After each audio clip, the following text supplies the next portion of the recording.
All right, Tony. This is the typical 1 gallon uh, recipe from Northern Brewer. I've been using them the last few. As I was saying, it's mostly extract malt, but this is the grain you get with it. Belgian Tripel, Northern Brewer.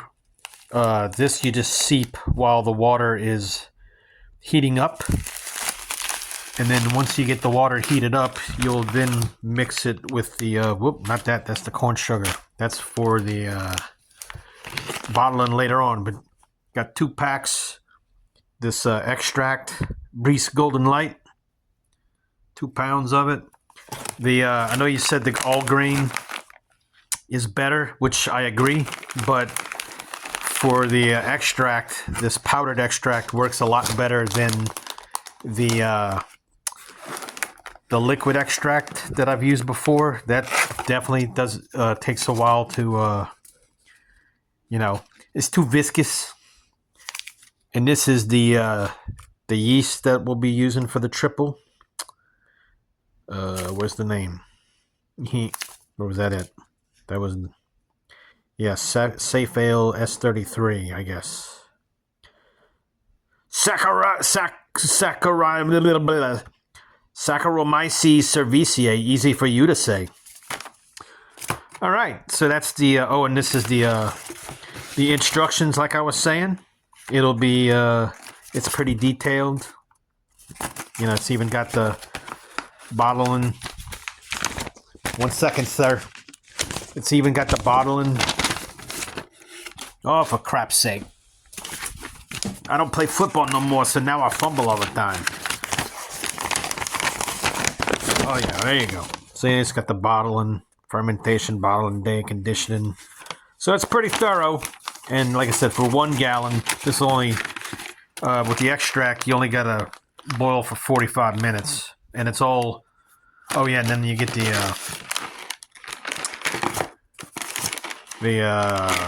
hops.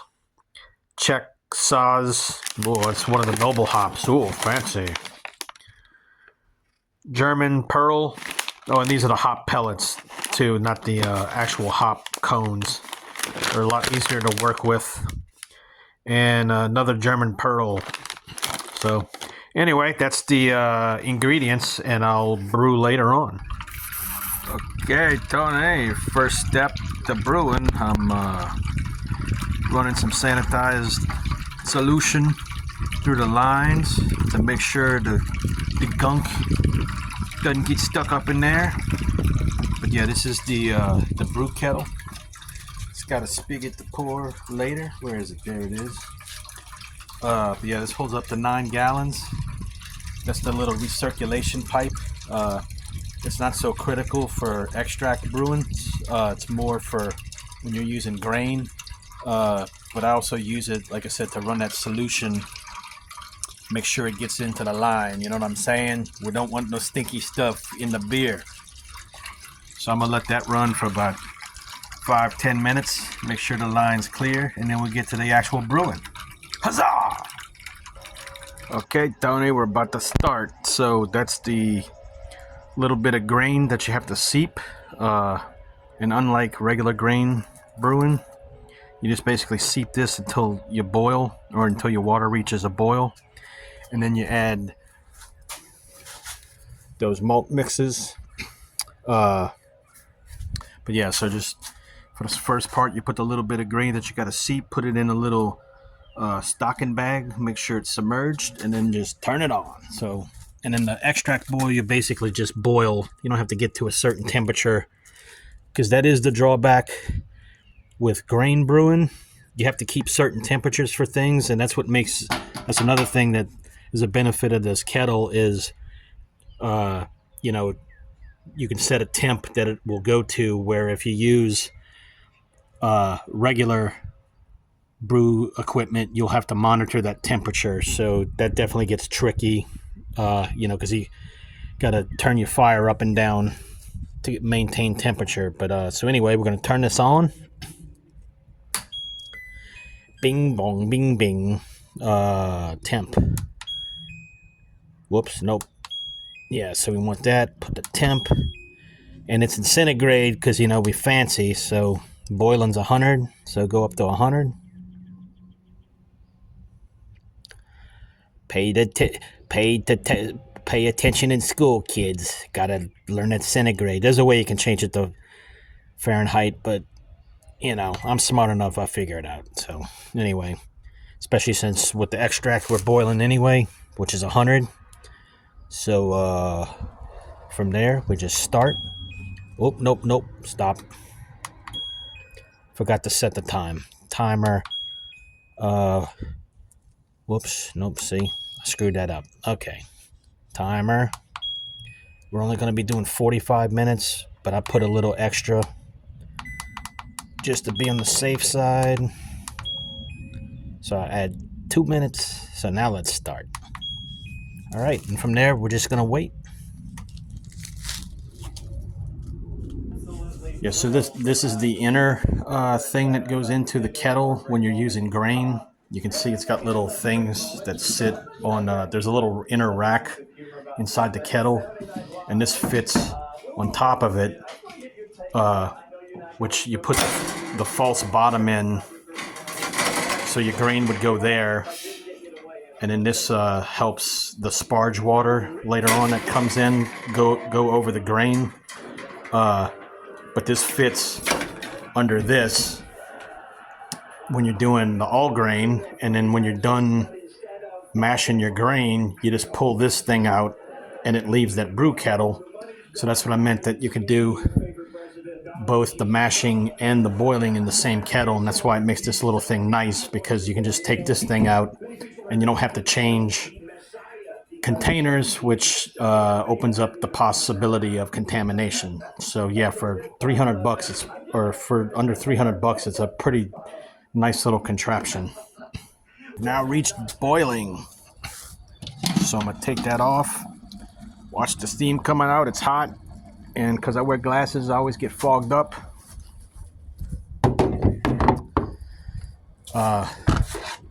But I'm gonna put my little hop spider in. So I got 7 grams of hops that's going in there. Goes in this little hop spider, which is nice because you can put it in to boil, and all the little hops parts don't get in. But yeah, these things aren't really designed for 1 gallon boils, but you know, obviously there's ways around it. But yeah, so I'm gonna put that in. I'm gonna take my grains out. You know, let it drain a little. Get all of that gooey water goodness.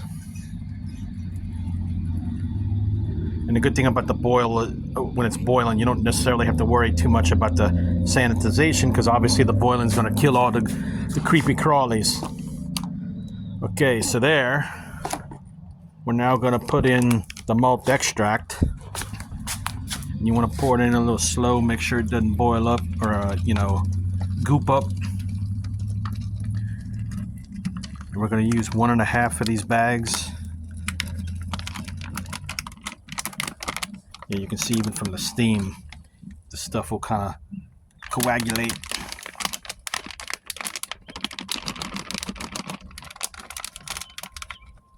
All right, so that's 1 bag.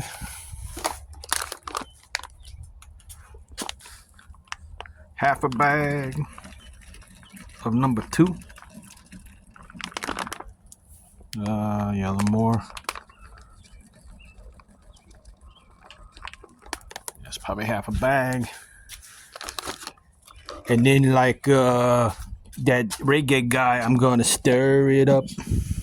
Little darling, stir it up. Don't quit your day job. Ha ha. Little do they know I don't have one at the moment. But yeah, so there you go. I'm gonna stir that up. We're now in the boiling phase. Gonna wait 45 minutes because with these 1 pound extract boils, or 1 gallon extract boils, you only have to boil 45 minutes instead of an hour or so. But 10 minutes in, we're gonna put another little hops addition in. That'll be the bittering hops, or the aroma hops rather.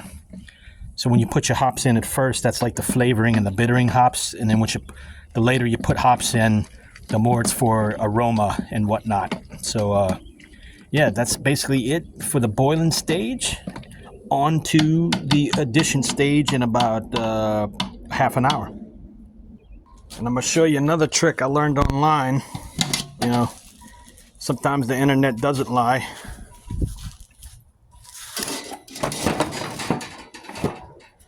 But your wort chiller, which this thing definitely saves hours when you need to chill the wort. But another trick before you use it, put it in. Whoop, let me take the hop spider out.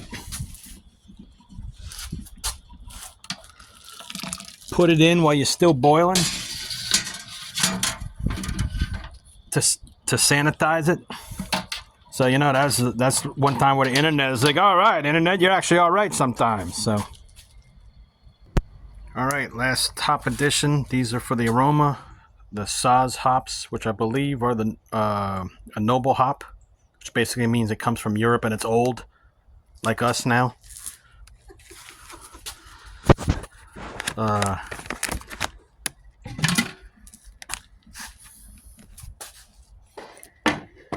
yeah, so just take the lid off, put that in the hop spider, and there again, that's what's good about the hop spider.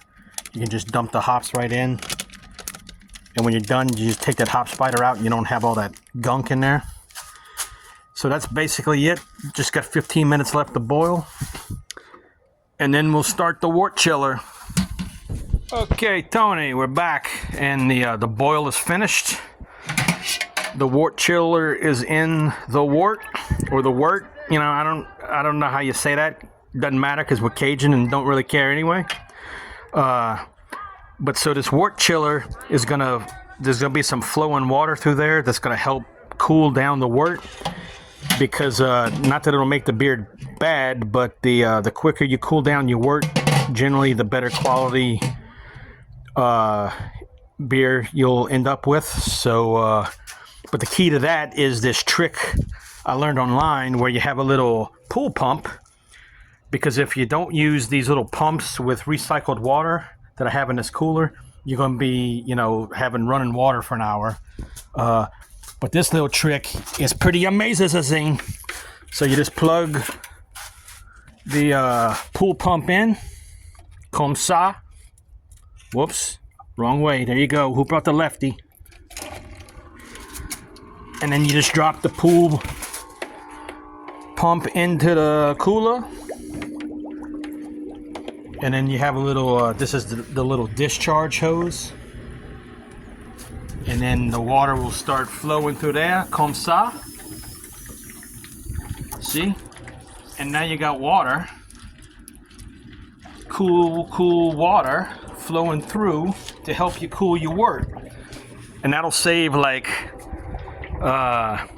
for example, that time I did the 5-gallon batch, it took overnight and into the morning, so, you know, a good probably 16 hours or so to cool before you could put to get it to the temp to put the yeast in. The last time I did the 1-gallon batch with this, it literally only took about 45 minutes to cool. Probably wasn't even that long. But yeah, so these things really help. So, but yeah, so there you go. There's the wort chiller and the line, and it looks like I got a little leakage.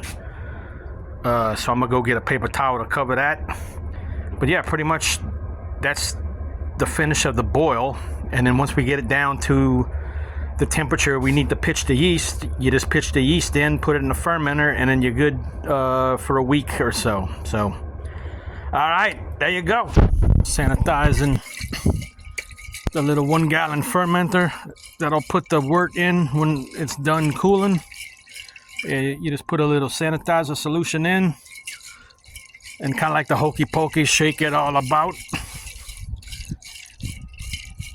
you know. But it's glass, so that sanitizes pretty easily anyway. And then after that, we'll be ready with that little spigot right there to pour into the fermenter and then pitch the yeast. And then for sanitizing your utensils and whatnot, get you a spray bottle if you start, because it definitely helps. And that way you don't have to keep running back inside and making solutions and getting a tub I mean, you can get a tub for like the bigger things, but yeah, if you need to like grab a utensil or something real quick, the best way to do it is just get you a spray bottle and spray it with this. You know, make the solution, put your water in there, and then go to town.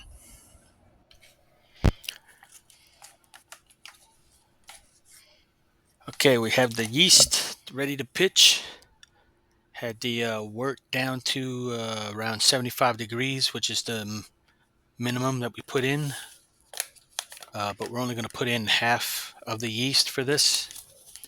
I guess because a triple's kind of sweet already, and it's usually got a kick, so I guess they're going to slow down the amount of yeast. And then I'm going to make your solution into the airlock. Put the cap on first, and the little airlock's going to fit into the hole. And this is a 3-piece airlock. Yeah!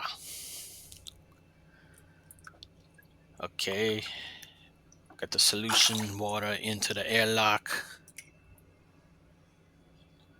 A little more, a little less. Yep. Maybe a little less. Because you don't want that to come shooting through the top of the cap during the fermentation and then this. All right. Then we put the cap back. Or yeah, where's the? Nope. Yeah, you gotta let the little bell goes on there. Comme ça. Yeah, I don't know. Maybe take that out a little. Take a little of that out. Yeah, why not? Professional brewers probably like, oh my god, you're doing all that touching. Oh well. All right. Anyway, get that. Put the cap back on, and then we're ready to. You're pretty much ready for a week. Ooh, dancing.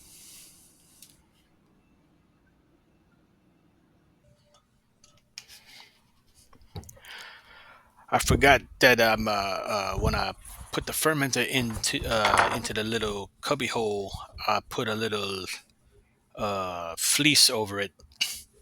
Make sure the light don't mess with it, which usually isn't a problem in fermentation, but just to be on the safe side. And there you go. Okay, here's a picture of the only triple I could find that was not that had a label. So I didn't want to be dinged for no copyright stealing or something. But and not to mention the triple I just made will probably taste better than this triple.